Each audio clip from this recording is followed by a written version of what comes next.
chapter 3. I think we need some light. Okay, I muted you. So David, I'm I'm just trying to find the light. Oh, there. Oh, Julie has. Okay, fine.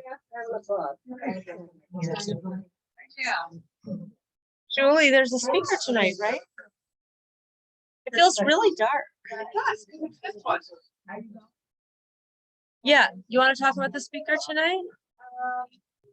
Julie. Yeah. Here you go. Does anybody, if anybody wants to read the Mishnah, well, no, I mean, you can, here's one more sitter, and then there's tons in the other room. So if you like to actually read the Hebrew, it's a long one. So you might actually like to read along. It's on page 537. Sorry, I can't see anymore. 557. 557. Yeah, do people want okay, Renee has. Do people, yeah, maybe, you know what, Carolyn, just grab like 4 from the okay, guys, so we're on Mishnah, Pirkei, chapter 3, and we're on the first Mishnah.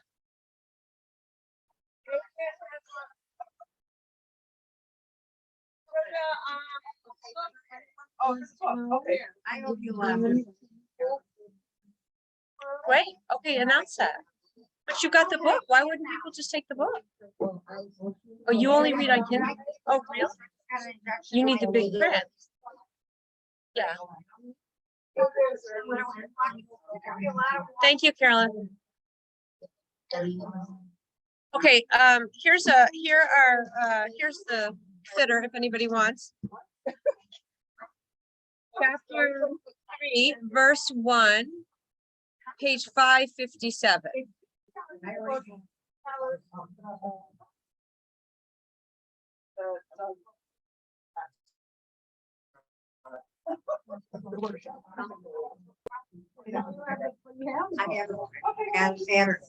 Oh, you already took the book.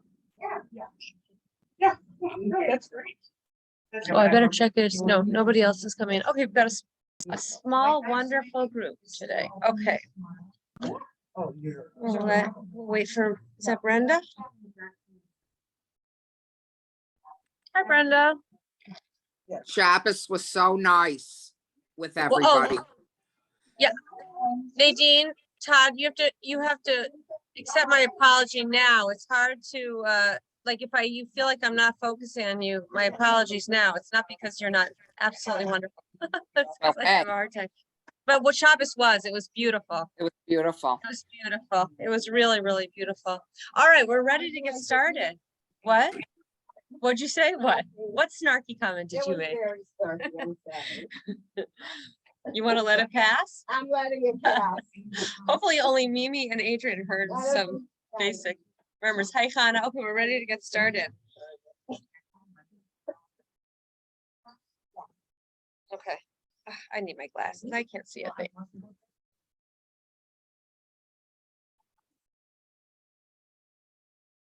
Yeah.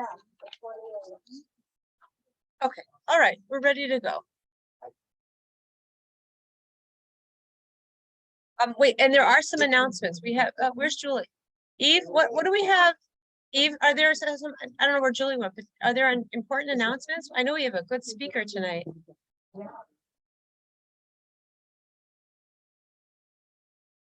Yeah. Yes,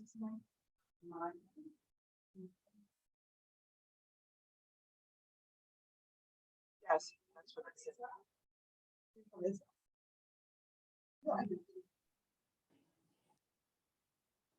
We're talking about tonight, there's a speaker on, like a Hasidic speaker from Breslov, world class, Rabbi Myman.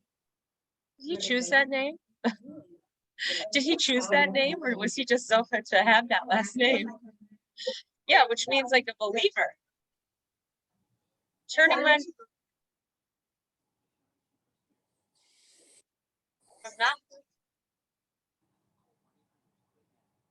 Of like movement. It's all about joy. Like that there's no anguish, like how do you say yiush? In yiush. Yeah, like depression, Like no, there's no despair in the world. Like it's all so if you see people jumping on cars, do you guys know what I'm talking about? Like the but na, na, those na, are a it's a little fringe. cringy, It's a yeah. fringe of Bresla, right? Like you guys know what I'm talking about? Like with the hats that say na na Nachman. So that's like part of it's a fringe. But this is the more mainstream Breslov, and they speak about like getting rid of all fear and all doubt and just like walking with God and joy and the faith and all that stuff. You don't believe in it? Anyways, come tonight if you're intrigued. So, but do you know what time that is? Is it 7:30 here? It's free, and it's really an honor that they're using our space to have. It's I don't know how we got it, but it's open to anyone in Chicago. It's not only for L'chaim. So we might have new people walking in here. We'd love for our hardcore people to be here, so they see what L'chaim is all about. Yeah. I think Brian is tomorrow. Yeah. That definitely makes sense. Yeah. And then just like a couple other things. So for the women, I'm sorry, men. Tomorrow we have a Women's Day. I know. I'm sorry. There's a Women's Day tomorrow at the Heller Nature Center, and it's from 10 till 4. Ali is the keynote speaker. We're having many different presentations and Surprises. Yeah, surprises. So Mimi, like even if Mimi asked, is there a lot of walking? I mean, there is a little bit of walking. We are having a nature walk, but it's just a small part. You can sit it out. Like it's a gorgeous space. There is a little bit of movement. I'm hoping that everyone will be open to some new adventures. Looking at you, Adrienne. And Sue. Oh, good. Oh, we're gonna. Someone needs to kick Sue in. Very much. Kick me. Right. Renee, should we kick you? So much.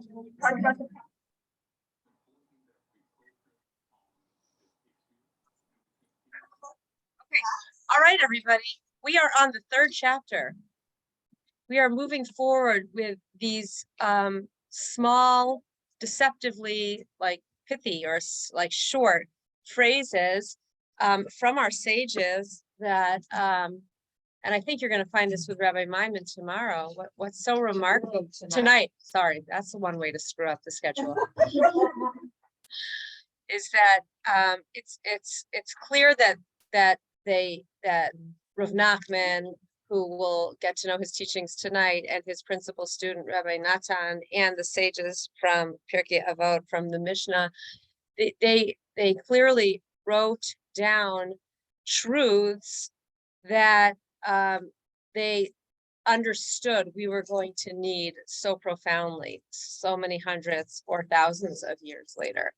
And here we are sitting here, and they're more relevant than ever. And something that I think is very powerful about the teaching of Rav Nachman that you're going to get to know tonight is really the integration, and it's connected to this particular avos, which is very, very deep and very like a meta life lesson that we're going to learn today, but very, very basic to Breslov teaching, which was hundreds and hundreds. I guess it was the late 1700s. I think that's right, 1790s or something. Breslov, Rav Natan.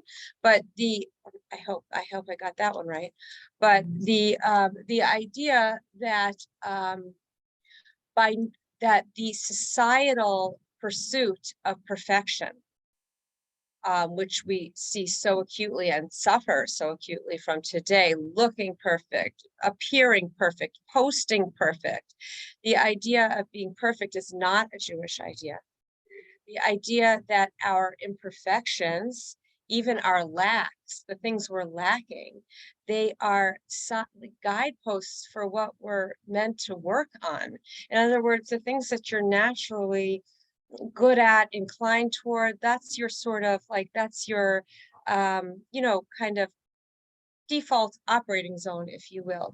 But the things that are very difficult for you, if you struggle with anything from depression, or if you struggle with forming intimate relationships or whatever it is, it's not just like a like a bummer, like a blip. Like I would do this if I didn't have this issue. It's not at all what it is. The idea is that we're created conscientiously, absolutely conscientiously, by our creator with lacks, with lackings, in order, and it used to be in the days of prophecy, it used to be that we would go to a prophet and the prophet would tell us, this is your lack, this is your chesaron, that's the word we use in Hebrew, this is your lack, this is where you need to do your soul work. You know, you're prone to anger. This is where you need to do your soul work. We would actually go to a prophet and the prophet would instruct us. That was the days before the destruction of the first temple. But obviously, what would you say? Yeah, they were cosmic social workers. Right.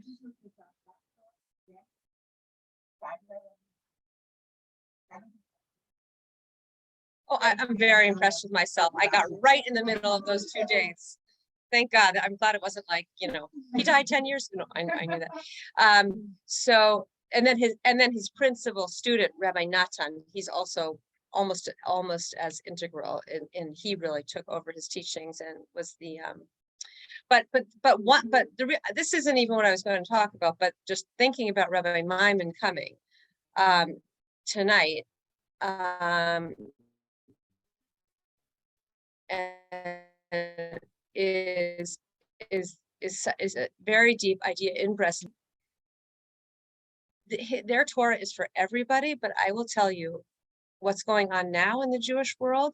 Anyone who suffers from addiction, anyone who suffers from mental health issues right now, Rav Nachman's teaching is considered like the most healing and the most relevant for the times that we're living in today.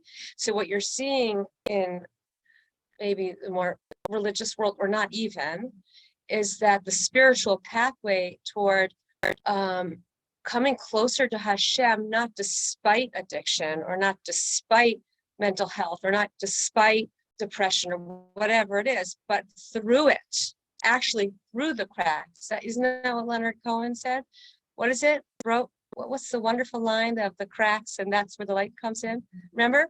He was the modern day secular Kohen, right? So what did Leonard Cohen say? We're cracked, we're not perfect. I'm not gonna, someone do Leonard Cohen, that's where the light comes in. The cracks, that's where the light comes in. That we're created intentionally imperfect with proclivities toward things. And it's not that if we didn't have them, we could be successful. It's that our personal soul success lies in working through those things. It's such a different in a world that is highly, where perfectionism is considered almost like a virtue, or it's kind of cousin of obsessive compulsiveness, like everything having to be a certain way, everything having to look a certain way. Comes along with Nachman in the 1790s and says, this your greatness comes through. Yeah, what was it? There is a crack in everything. Hold on, wait, slow down. There is a crack in everything. That's how the light gets in. Yeah, there's a line before it. There's a line before it I really love, of not being perfect, of being cracked, of being broken. Okay, Sue will find it. If you can, if not, well, oh, too many classes. Okay, so Ring the bells that still can. right. Isn't that gorgeous? Say it again. Ring the bells that still can ring. Hold on, I'm saying because they can't hear you. Go slow, sorry. This is Leonard Cohen. Ring the bells that still can ring. Ring the bells that still can ring. Forget your perfect offering. Forget your perfect offering. There is a crack. There is a crack. A crack in everything. That's how the light comes in. So isn't that beautiful? So and it's very, very Jewish. So it really helps us understand that the things that like we're naturally good at. You might have an effervescent personality, which is wonderful. You should use it to make people feel comfortable and good and connected and important. At the same time, you need to look at, like, as Alan Marinis says, like the soup that you continuously fall into. Like, what's the pot of soup that you continuously fall into? Where do you struggle? And what story comes up again and again in your life? And that's where your light comes in, through the cracks, through the lacking. It is a very empowering understanding for people that think that that brokenness is commensurate with shame, and therefore a sense of like underground, or a sense of hiding. Like, I don't want anyone to see this, but I've seen with my own eyes. I'm thinking of two specific people that have been very big in my life, where one had tremendous anxiety and depression, and one had addiction, alcoholism, and both of them, through these through this brokenness, are so much wiser and greater than they could have ever been without it. So we are not created to be perfect, and we are created with from a perfect God, who obviously, absolutely conscientiously designs us with drives and inclinations and desires and trip ups that are part of the fabric of coming closer to him, because we're not going to crave a relationship from a place of shlemut, from a place of perfection, of wholeness. Like the Kotzker Rebbe says, there's nothing more whole than a broken heart. And I don't know who, but somebody said, and the opposite is also true. There's nothing, hold on, there's nothing more empty than a whole heart. Meaning, if I think I'm done and I'm perfect and I'm happy and I'm great and it's awesome and it's great and it's terrific and it's totally good and everything's fine, and here's like my posting my perfect life, and I better act like that, and I better, and right, if I'm driven toward that perfection, nothing might, the emptiness is going to come out, and it's going to bite you in a different way, whether it be through health issues or depression you can't explain, because we are really truly supposed to grow through our imperfections. It's part of the program. It's part, not the program, it's why we're here. It's literally why we're here. That was the curse of the Nachash, of the snake. The curse of the snake, when he tempted or seduced Eve, Chava, with his words, his snake words, right? Causing them to eat of the fruit, causing them to ingest confusion, which was really the meaning of eating of the fruit, sort of ingesting lack of clarity. But the curse of the snake was what? Who was the snake before the sin? Who was the snake after the sin? And what was the nature of the curse? He kind of was an embodiment of the Yetzer Hara. But what was the curse? What was the actual curse? Not that Adam and Chava got, but the snake got. Okay, he lost his all fours, and he laid on the ground, and he was commanded to eat dust, meaning what? What was the nature of the dust? Okay, so he can't, so two things. He can't look up, but what's the nature of eating from the dirt?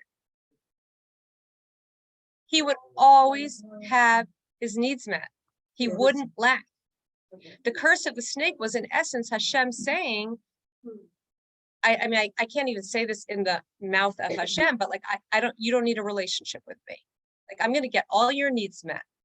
I'm going to fill you up so much, give you no lackings in the form of, as Michael's saying, in the form of ever ready food. That, and the fact, Carolyn's point, that you, by your very physiology, can't look up, right? Your physical, and through that, like, you won't need me. You won't need me. It was, I don't even like to say this from Hashem, because Hashem only wants relationship with all of his briot, with all of his creation. But in essence, he was saying to the Nachash, to the snake, I'm gonna fill all your lacks, so you are are entirely self-sufficient, which means conversely, that the lacks that we have in our life, whatever they are, and they're many. I mean, it's remarkable today when you think about how much better our times are than they used to be, right? How much easier our times are than they used to be. Like, so I think it was Rabbi Ben-Zion Schaefer in his book, Survive, Don't Thrive. He says that like even a poor person today lives better than King Henry VIII in many, many different ways. So the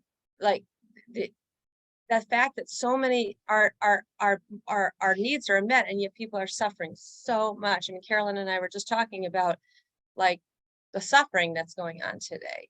So what's going on? And really the answer is we make a fundamental mistake when we think that our imperfections and our brokenness is representative of shame or like an embarrassment on our part, like we have to go underground or something. And from my own experience, meeting a few very, very special people, I'm thinking of two in particular, they're all their light and all their contribution and all their godly energy came from struggling with their brokenness. And that's exactly how it's meant to be. In fact, that's the Borei Nefashos. When we say when we make a blessing after we eat, we say, I'll find it because I don't want to misquote it, but we basically thank Hashem for the good and for the lacks. We actually thank God for the lackings because it used to be we could go to Prophet Isaiah or his students and say, what's my tafkid? Why am I here in this world? And the prophet would tell us, you're here to heal your angry, blah, right? Now we can't do that. So what are we supposed to do now? We're actually supposed to look at what's tripping us up again and again. Look at relationships that are very, very difficult for us. Look at where we kind of can't get beyond ourselves and reframe it to, oh, this is my like intentional brokenness. This is actually where I'm supposed to do the work. I am not the Nachash. I'm the opposite of the snake. Hashem wants a relationship so much with me that he gave me certain sufferings, certain inexplicable issues, so that through the pain of them, I can come closer to him. So that wasn't even what we were talking about today, but So I have a question.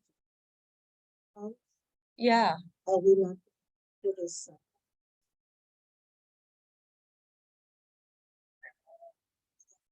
No. Anyone? I mean, I know what I've read, but I don't know definitively. Like, I don't know. I'm not sure. God willing, God willing, we'll find out soon. We'll find out soon. God willing. God willing.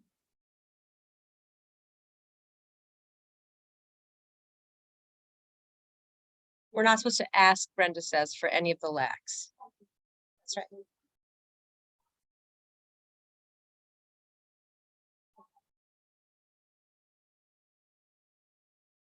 Okay, so what are you saying exactly?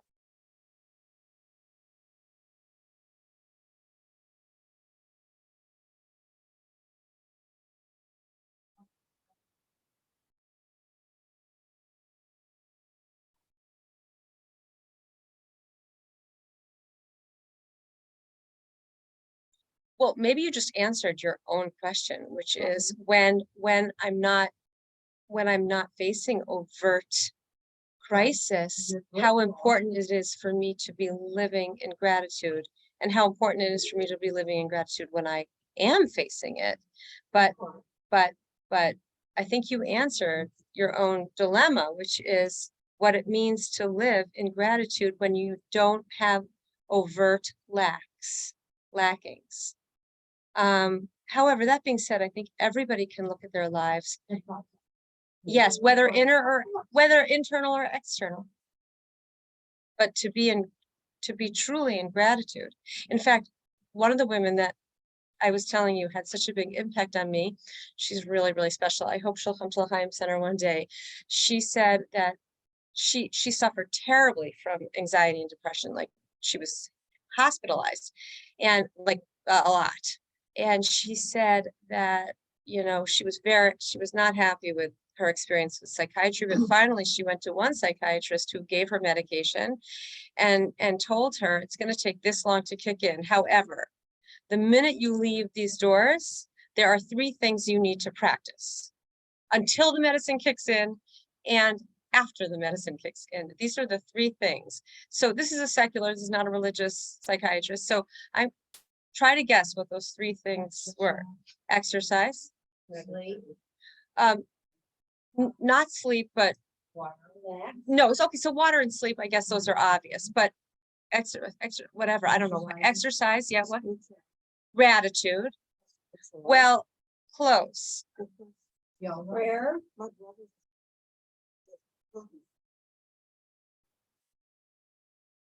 Right. So this doctor said meditation. Now the truth is it's really the same thing. So let's say spirituality or meditation and gratitude and exercise. So like gratitude is so this woman who was so incredibly special, she started practicing that even before things kicked in.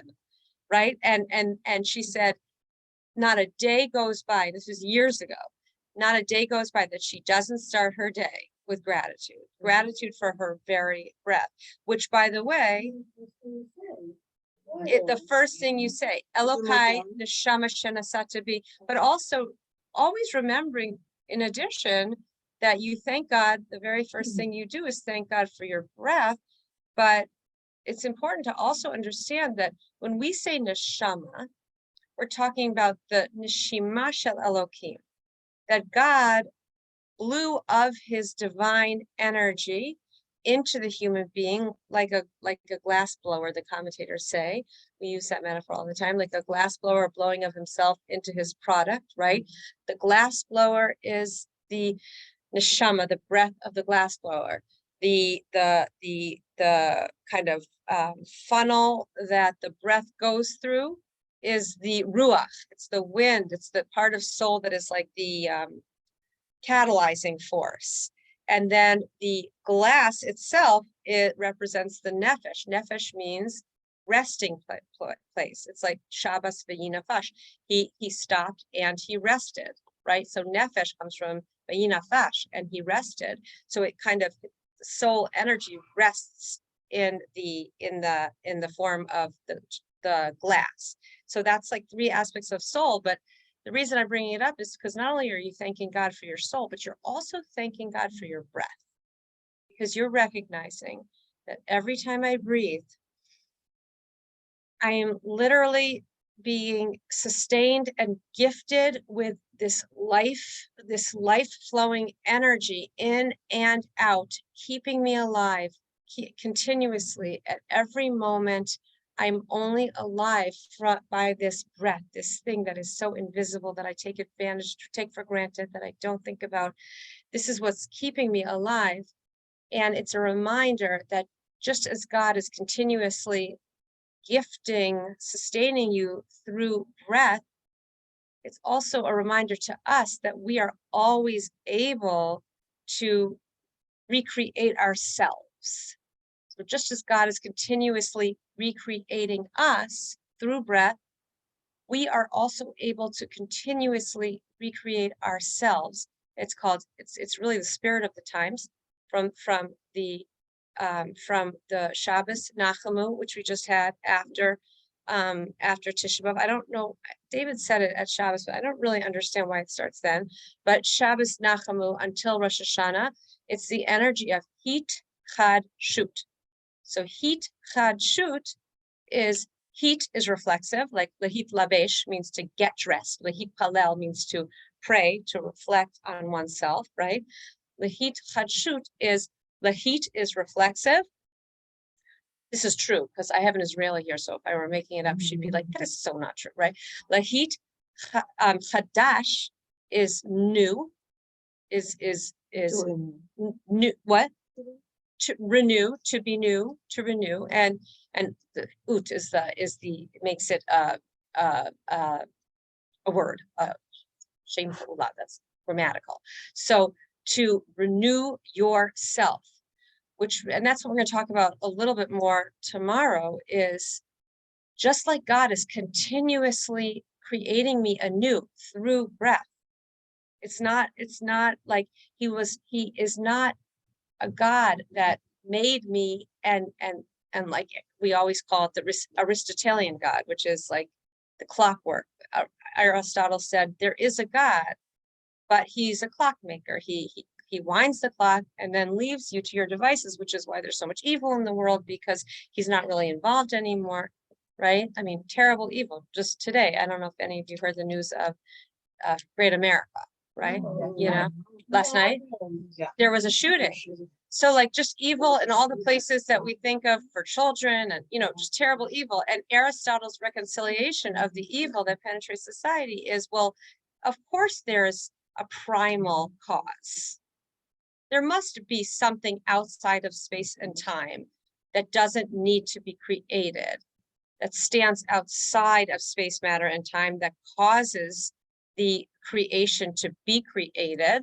Of course, there's a primal cause that we call God. But the reason there's so much evil in the world, and actually there's a book, Harold Kushner, he wrote Why Do Bad Things Happen to Good People, which is very Aristotelian, but he holds back, or he winds up man, so to speak, like a clock.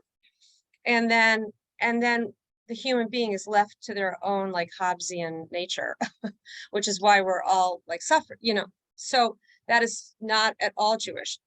Breath is meant to remind us that we're being continuously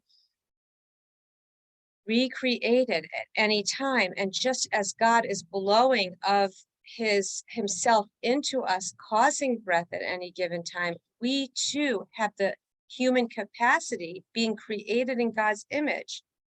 What does it mean to be created in God's image? It means that, doesn't mean God has a form. It doesn't mean just like God has arms, you have arms. Image is a funny word. Created in God's image is just as God, what? Just as God manifests himself through traits that are palpable and perceivable in our world, you who are created in this divine image must also manifest these traits if you want to feel happy and alive. So just as God is a giver, you must be a giver. Just as God is compassionate, there must be an Amazon reference to this, like, right? Just as God is compassionate, you must be compassionate. But we think of giving and compassion, but here are a few other things. Just as God is a creator, you too must be a creator. Tomorrow we're going to talk about a different aspect of Selim Elohim. Just as God is continuously recreating, so too you must continuously recreate. And that gets back to the beginning of our discussion of I just thought about it because of Rabbi Maimon and the teachings of Breslov. How do you recreate? Through the cracks. That's where your light gets in. If you're naturally social and ebullient, go for it. That is fantastic. You'll do so much good in the world. But the areas that you struggle in, those rectifications are intentionally designed for us through our lackings. It was a curse. Michael's point that the food was ever ready meant, and Carolyn's point that Nachash had no ability to avert his eyes heavenward. They were curses, literally curses, in a world where we're aiming for perfection, where posts are perfect and people try to perfect their bodies and not show their weaknesses and go underground with their whatever. We're here to say, no, it's through it. It's through it. So that was not what I was going to talk about. So you know what? This is so foundational.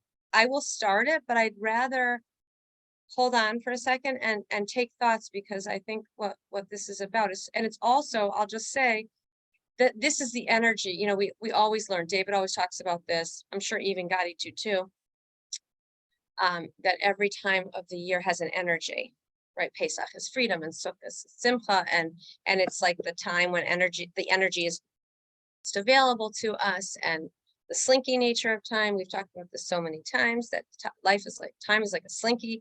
We go around and we pick up the energy points, these pockets of energy.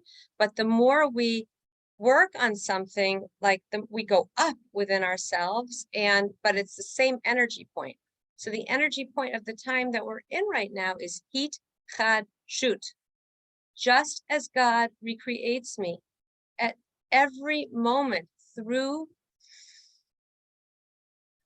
my breath, it is not a free gift. It is not just a physiological mechanism. It is a spiritual act of being willed into existence yet again at this moment. Just as God is a continuous recreator, so too, I must recreate myself. I must not just say, okay, whatever, at this point I'm 72, I am what I am, right? God forbid, like Rav Salanter says, Chas v'chalila. God forbid. He said, Rav Salanter said the famous words, and then I'm going to open it up. He said that there were two men walking past a shoemaker. This is famous. If anyone learned, I think it's in Mesilas Yesharim. I'm sure the ones who learn with David have learned this before. And two men are walking past a shoemaker, and one man says to the wise, the other man, he says, look how late the shoemaker is working. I'm not saying this right. By the light of the candle, he's still working. He's still doing his work. And the wise man turns to the other man and he says, as long as the candle still burns, the work must be done. So it's the idea of retirement or stepping out of the responsibility, it's a totally anti-Judaic concept until the day that we die, and through the struggles. That is the critical point. Through the pain, if you've got chronic pain, not to belittle it, God forbid, but through the pain, through the depression, if you've got depression, through the addiction, if you've got addiction, through the jealousy, if you've got jealousy, through the infertility, if you've got infertility, through the shalom bayit, if you have issues with your relationship, through whatever a person is struggling with, as long as the candle still burns, meaning the neshama is still in the body, which renders a person alive, the work still must be done. The shoemaker still has to work on the shoes. So the concept of age as a patur, as an exemption from this holy responsibility, is absolutely non-Jewish. It's a 100% non-Jewish idea. And it's a highly consumerist, sort of like pleasure first, individualistic kind of fallout of Western individualistic pleasure-oriented culture. Not that we don't pursue pleasure, we love pleasure, but as long as the neshama is in the body, we are obligated through the cracks. That's where the light comes in. Your strengths, go for it. They're fantastic, but that's not the work. You didn't go to the prophet in the days of prophecy and say, like, come on, validate me. Aren't I an empath? I mean, let's talk about how empathic I am, right? You didn't go to be validated for your strengths. You knew your strengths and you used them. They were part of your work, but the real work is the cracks. And so it's a total reframe on imperfection and the beauty of it, and how there's really no room for shame, or through the shame, meaning there might be a little room for shame because it's a natural human emotion, but it's through the shame that we come closer to God. That's the shame. I mean, King David voices it in the book of Psalms. I'm just like a lowly worm. I'm nothing, right? That's in this week's Mishnah. It's through it that we come closer. So I'm not going to go on to this massive, important Mishnah. I'd rather open it up to discussion and think about what we're talking about, because this was just to give you a little taste of Breslov Hasidus, which is so awesome. So think about it and let's hear from people what comes up.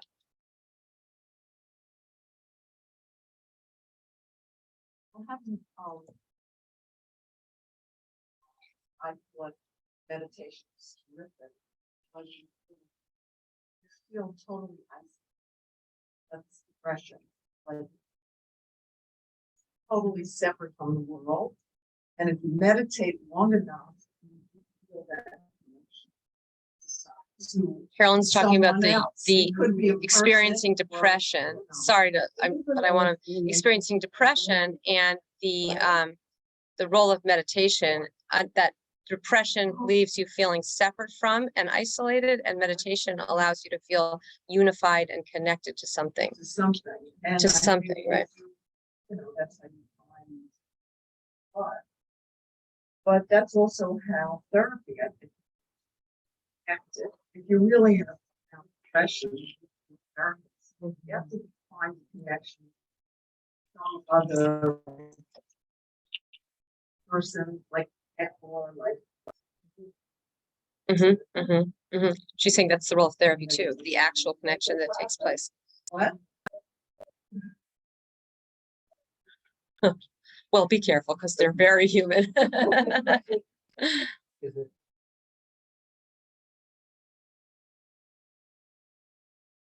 Well, I think you have to find some connection. And meditation, meditate over and over again. Finding connection, where I found.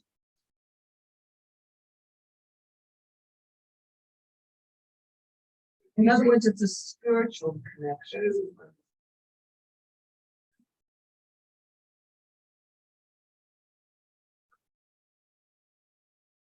I didn't find that. So, yeah, like,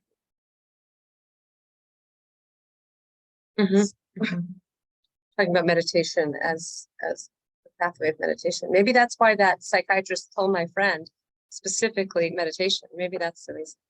Yeah, Phil. this, That can be hard. And where you can work through that in order to get that connection.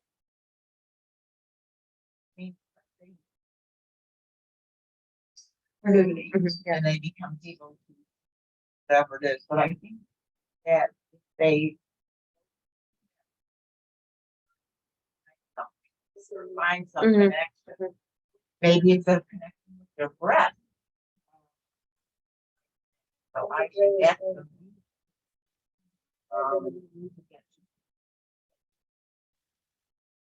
there's this article I was reading in Hadassah magazine. I just started it. The headline was about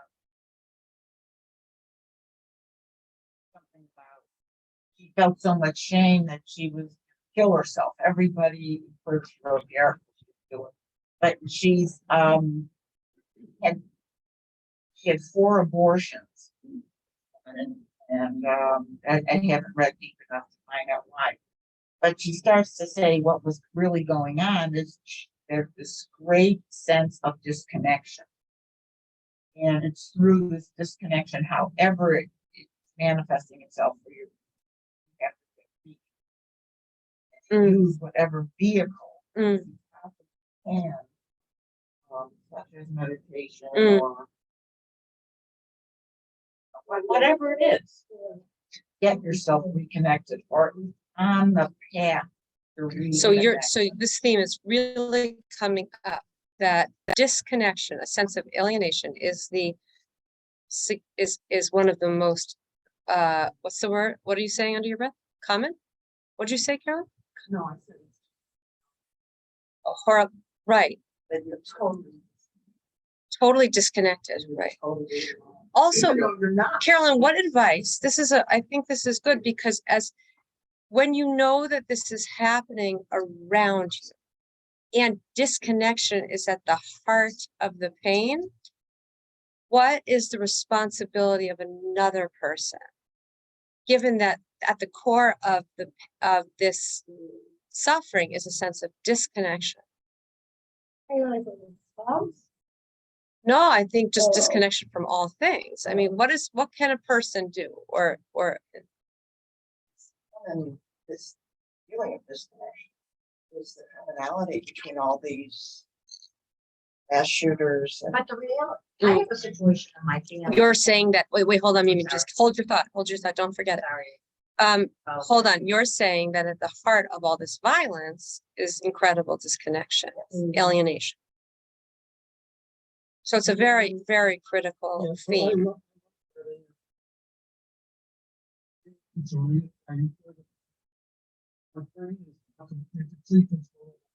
Mm-hmm, mm-hmm.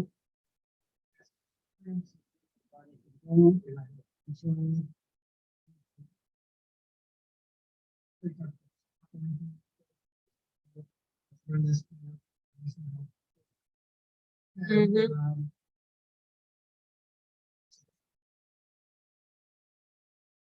There's a reason. Mm-hmm, mm-hmm, mm-hmm. there's a real breath thing involved in any physical activity. Rhythms of breathing. Mm-hmm. If your breath became irregular, you would have to get a completely different place. Go for that. The next time you put your- if you're an individualistic society, you value individualism. There's something about that that makes it alien. Yes. The nature And of this that's society Glory leads here to, about right, individualism. You know, the cowboy, the lone cowboy out on wherever he went. yeah, yeah, right, It's not really. right, it's, right, okay, so we have Mimi, wait, I'm just gonna read the brain of fascists, then we have Mimi and Renee.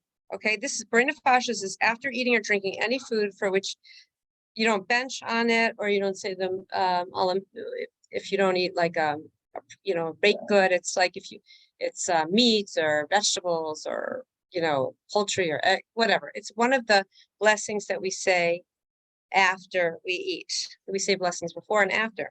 Here it is. And I'm not forgetting Renee and Mimi. Baruch atah Hashem Elokeinu melech haolam. Blessed are you, Hashem, our God, King of the universe, Borei nefashos rabos, who creates numerous living things, v'chesronan, with their deficiencies. This is what you say. If you say a brain of fascios, do you say brain of fascios sometimes? If you say to brain of fascios, this is what you're saying. Here's the way it sounds in the Orthodox world. Did I say that? The famous word, the famous thing about the Pirkei Avot is, did I bench? It lasts 5 minutes and you literally can't remember that you said, did I bench?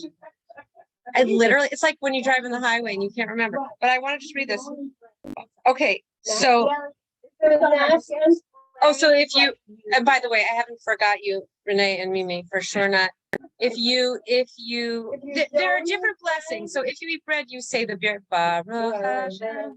Right, so, but there are all other foods where you wouldn't necessarily, where you wouldn't bench and wash and bench or say the Birkat Hamazon, the grace after meals.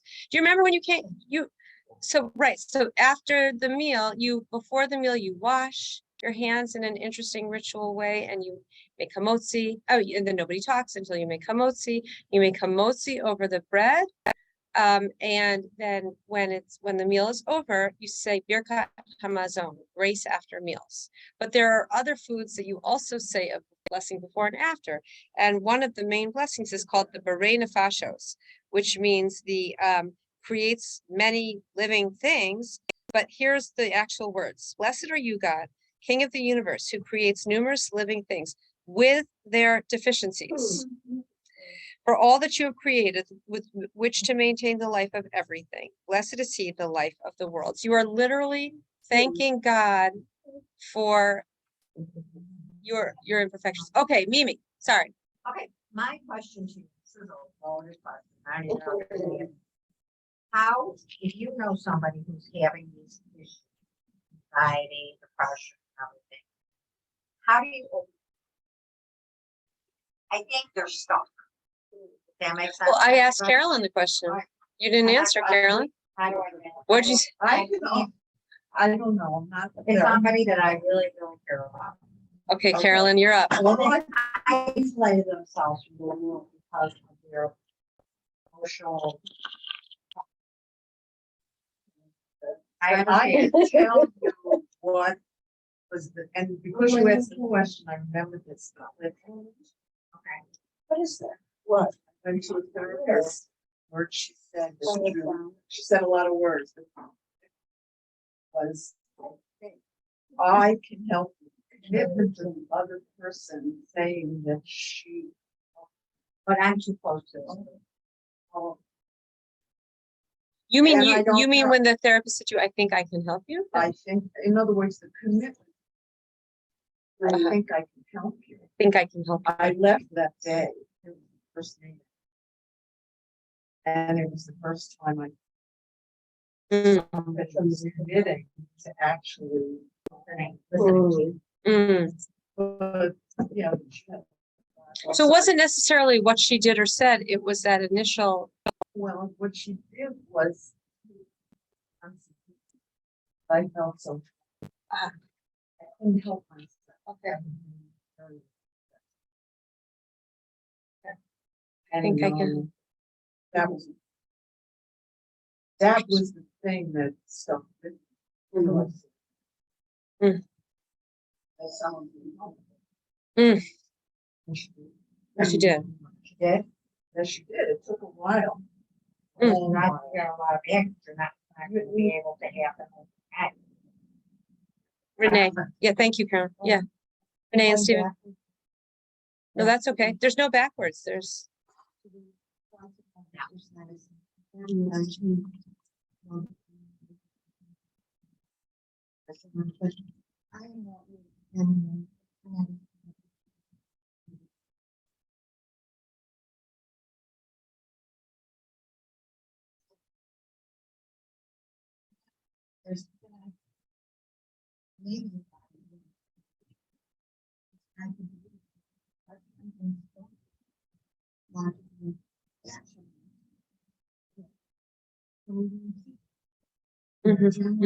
yeah.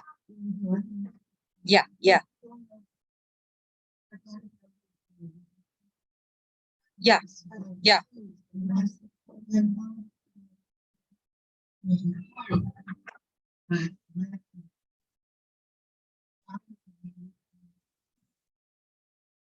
Yeah.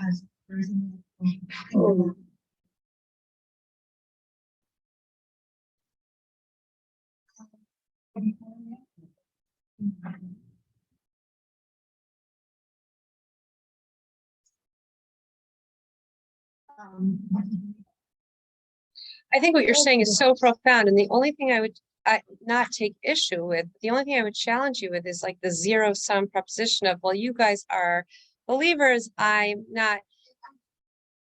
How about this though? Right, as per our discussion today, I'm created with a natural doubt, just not sure, and that's how I'm created. So that's my light's going to come in through through my through my unwillingness to just surrender to faith. It's through my nature that struggles that I'm going to hone my light and bring it to the world. Meaning, I think it's a trap of the Yetzer Hara. Brenda was talking about the Yetzer Hara. That's the inbuilt voice inside of us, always, pulling us into, comfort and disconnection and all things. But I'm built like that because I'm meant to experience, but experience doubt. But I recognize in my doubt that I could look at it as just we're wired for survival, and therefore good things like exercise kick in our adrenaline and our endorphins and keep us alive. Or, you know what, sometimes I'm starting to see that, the hand of a designer, and I'm not sure, but just not to, I think it's, my point is, I think it's a tactic of the Yetzer Hara, the inbuilt mechanism that pulls us away from God consciousness, which, by the way, the Yetzer Hara wants us to succeed. It's from Hashem, meaning that ultimately it wants us to, I mean, sounds a little crass, it's super not politically correct, sorry, but there is this wonderful metaphor of the Yetzer Hara, that it's like a seductress hired by the king. So the king hires, it's just so like, today's world would be like, ew, but the king hires a harlot to seduce the prince in order for the prince to like deepen his muscles of resistance, right? So the harlot is hired by the king. The harlot doesn't want the prince to succumb. The harlot actually wants the prince to succeed. She's hired by the king. I know this is, I don't really like this analogy, but still it's really profound. It's just not PC. So, you know, so the harlot is hired by the king, meaning the king wants the prince to succeed, but he wants the prince to build his muscles, and through his building his muscles, come closer to his grandness. So too, the Yetzer Hara. The Yetzer Hara is hired into our psyche by Hashem, because he wants us to succeed, just like exercise. We're clearly built with this opposing force, so that we'll like work on ourselves and like own our greatness. Like animals don't have a Yetzer Hara. We're given this Yetzer Hara, and it works for Hashem. It just feels like a harlot. Like it feels like a seduction that we can't overcome. So this is the way that, so every Yetzer Hara, every person's Yetzer Hara talks to them in their own voice. I'm not saying it says this to you, Renee, but it might say something like, oh, religious people believe this. You know, so that kind of exempts me from, I'm not saying it's exempting you, but the idea of like people of faith, maybe even people who like drink the Kool-Aid, they'll believe this, but you know, not me, because so the Yetzer Hara is perfectly, it's your, again, bye Doris, love you. It's your harlot, meaning it's like, it's seducing you. It's literally like, it is your harlot, in that it is designed for you to pull you into disconnection, to pull you into whatever it is. So it might say something to you like, oh, this is for religious people. And it won't give you a chance to say, yeah, you know what? I might not be religious, but I'm opening up to the possibility that there's a designer here. It gets you to think in black and white ways. Like, you know, it's all or nothing, or this is for religious people, or whatever it is. But the important point of the metaphor is that the harlot is hired by the king. It wants the prince to succeed. The Yetzer Hara is created by the Almighty. Animals don't have it, in order to give us true free will, so that we're actually like, we might want something, but not do it. We might want to hold a grudge and choose to move beyond it. It's like that. If we didn't have the grudge, there would be nothing to overcome. So it's inbuilt for our greatness, but it is truly, it's your harlot. It's your harlot. You know, this works better for men. You know, what's the woman? It's your, I don't know, but it's your harlot. It's made for you. But the most critical point is that two things. My favorite, I've said this, I think Phyllis and I think we talked about this in King David when we were sitting at the hotel, but somebody said this once, I don't know who it was. It's my favorite definition of the Yetzer Hara. I say it over and over, but it's the one that stuck with me. Listen to this. I promise you, you need this definition. This is the only definition that I'm glued to. The advice it gives you is always wrong. Hold a grudge. Stick it to her a little bit, right? Just, you mean well, but just, you know, tell them what you, right? Like, make fun of that, you know, satirize that because, you know, it makes you feel better. Like blame, right? The advice it gives you is always wrong. Always. The Yetzer Hara. Well, a really bad English a really bad English, what's the word, definition is the evil inclination. But I don't like that because that sounds like, just like eat the cake. It sounds so like basic. But basically what it is, it's the voice inside of you that's always speaking in your language. Yours works one way, yours works one way, mine works one way. It's tailor-made, it's bespoke, right? We use that word. A suit is bespoke, like a fancy suit, a tailored suit is bespoke. It's called a suit is bespoke, but a tailor makes a suit just perfectly. You don't get it at TJ Maxx. It's like made perfectly for your body, sewn perfectly, tailored perfectly for you. So your Yetzer Hara, your inclination away, let's just say away from unity, away from God, away from your greatness, the one that fills you with doubt, the one that fills you with insecure thoughts, the one that keeps you separate from other people, the one that makes you satirize other people in order to feel better, whatever it is, it's bespoke to you. Because if you didn't have it, then there would be no developing of yourself. There would be no working through something to come out, just like Renee's exercise, right? When she works out, her muscles, right?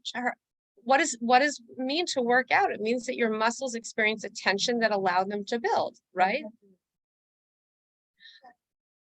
Okay, so there's also truth to that about relaxing.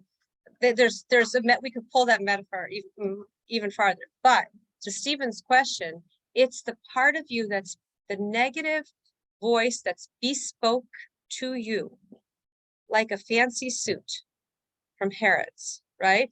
Bespoke to you that speaks in your unique way. And the advice it gives you is always wrong. And that's why it says later in Pirkei Avot, it says, great is man, for he was created in the image of God, even greater that he was told he was created in the image of God. Meaning, it's great you've got free will, like you have a Yetzer Hara, you have a Yetzer Tov, but if you don't know it, then you can't. So my homework, and I'll do it too for you, is pay attention. My Yetzer Hara, there's a secular author, his name is Shirzad Shamin. He wrote a book called Positive Intelligence. But he says basically, I won't give the whole theory because we're done, but he says basically that everybody has their own unique sabotage. Like it's a very Judaic concept that we all judge, but everyone's different. Like some are controlling and some are perfectionists and some are avoidant and some are victim. Mine is for sure the victim.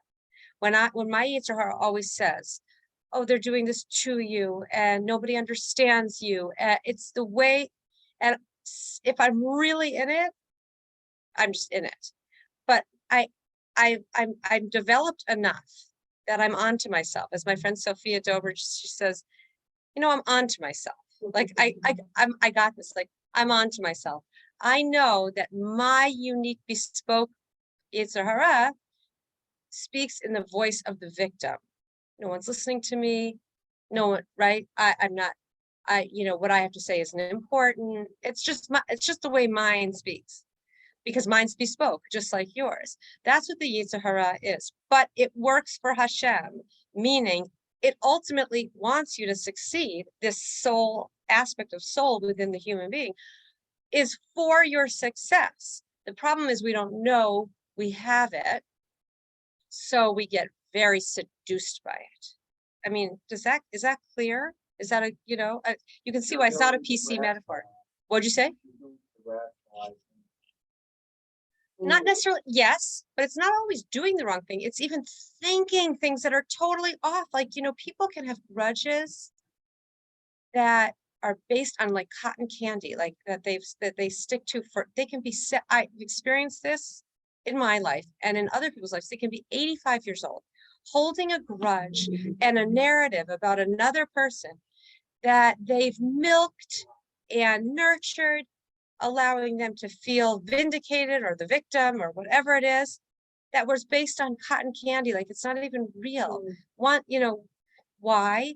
Because great is man that he's created with the ability to transcend what the desire or the narrative, but greater is man, Rabbi Akiva says, that he knows that he was told he was created in the image of God, meaning Rav Noah Weinberg says, if you have free will and you don't know it, you're like a beggar who has $1 million strapped to the bottom of his boot. I don't know if this is Rav Noah or him quoting a piece of Talmud, but it's like you've got $1 million strapped to your boot and you don't know it's there.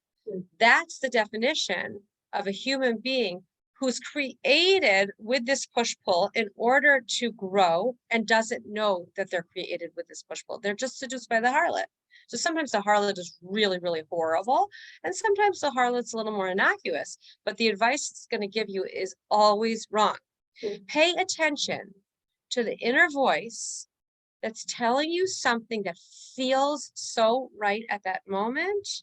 You can't stop thinking about it. You feel so right. You are so right. But later on, you'll come to see, whoa, I just went down a rabbit hole.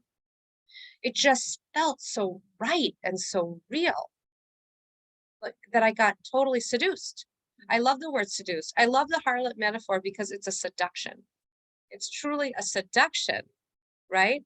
Oh my gosh, this happened to me. I have to say, this just happened to me. So I'm very fresh with this, which is I went down such a rabbit hole with one relationship and I felt so vindicated and justified. And then all of a sudden something happened and I was like poofed out of my Yetzer Hara. What's the word? What? No, those are too nice. Like, what's the word? Like when it's not euphoria. What's the other word? What? Trap, like just whatever. Spell, that's better. Okay. Okay, Hana wins. Romanian salami for the word spell. Trapped in its spell, right? And then all of a sudden, whoa, that was how do I know it's my Yetzer Hara? Because it's wrong advice. It was wrong all the time. And you might say, but she really is, or he really is this way. That's part 2, which we're going to talk about at the retreat tomorrow, which is too deep to get into now. But the you see what I'm saying? Like, I think, I don't know. I know Stephen fairly well. I think he's saying, whoa, I just realized like the Yetzer, did you not hear? You've heard about the Yetzer Hara before. We've talked about it. Was he not listening? Yes, Yetzer Hatov. Oh yes, your internal GPS. Your internal, it's called the Yetzer Hatov or the Neshama. You can call it the Neshama.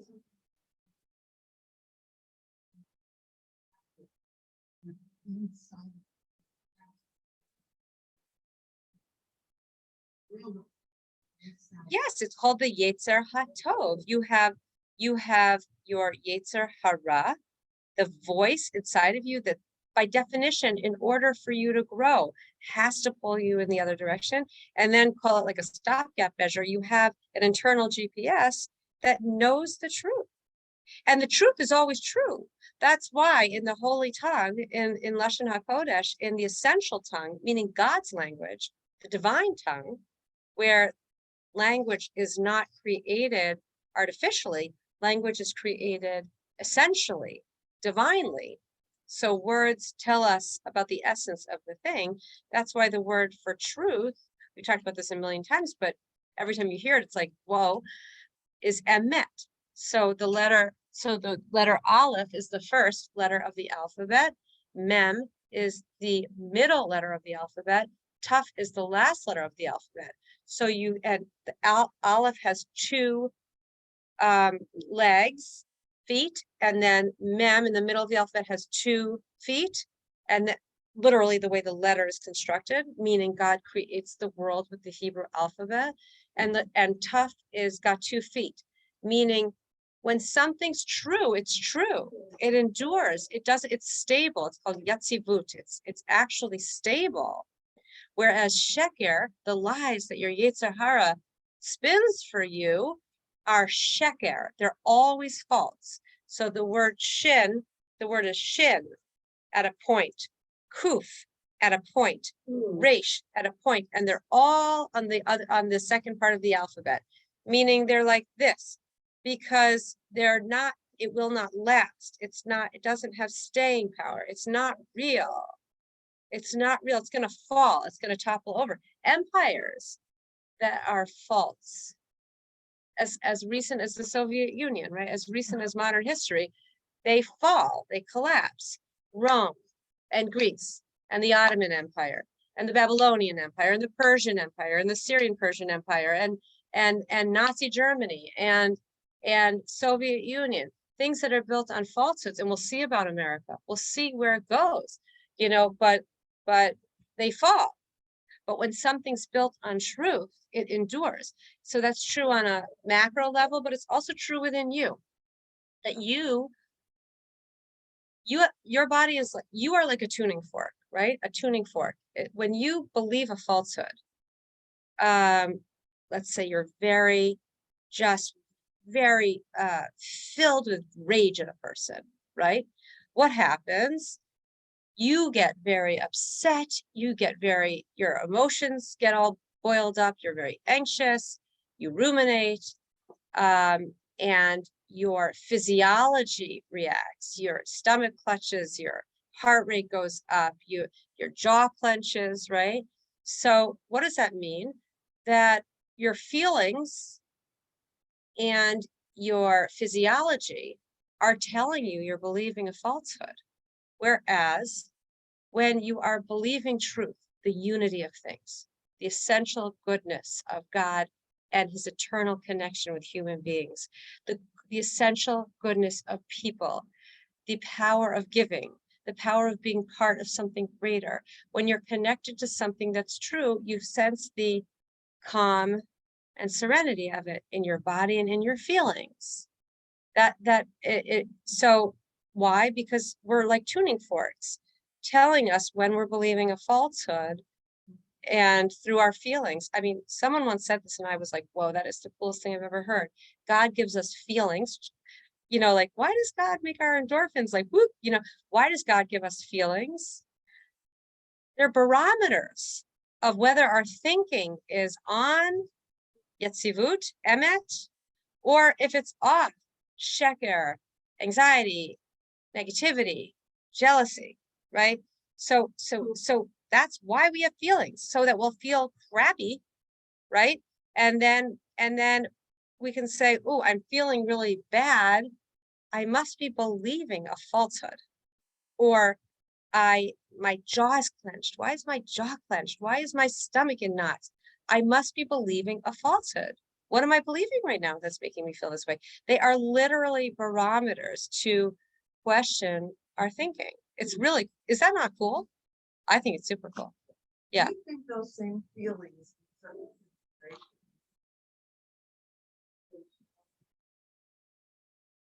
That, in other words, I'm thinking about the bystanders during the Holocaust. They should have had those Yeah. feelings.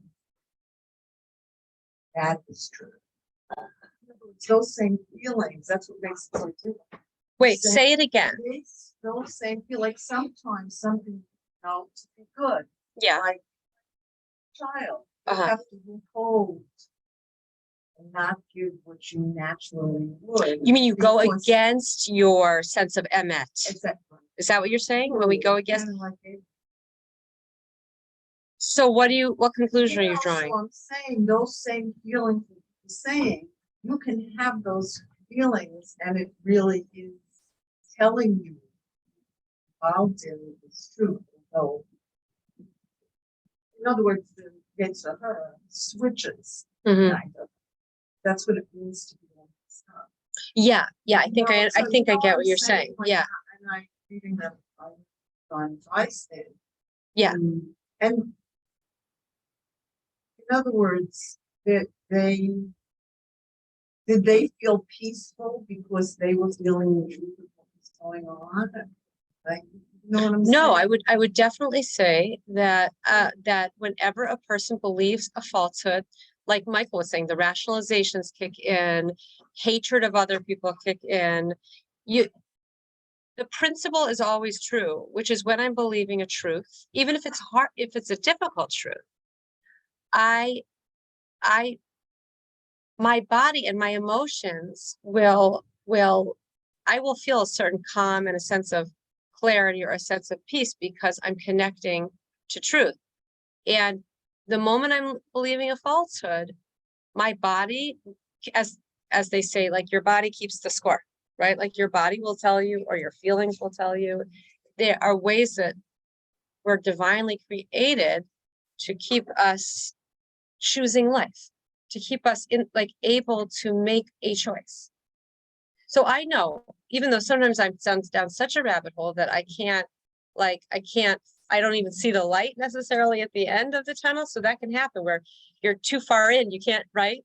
But start, even just this week, just start to notice, like, when your body and your feelings are telling you, like, they're temperature takers, they're barometers, telling you that you're believing the Yetzer Hara and its claim, which is bespoke for you. Your Yetzer Hara, that wouldn't speak to me. Everyone's is bespoke. So pay attention to when you're really believing it and how you feel when you are. Oh, it's really late. Okay. Yeah. Yeah, you're welcome. Bye, Nadine. Yeah, you're very welcome. What's it?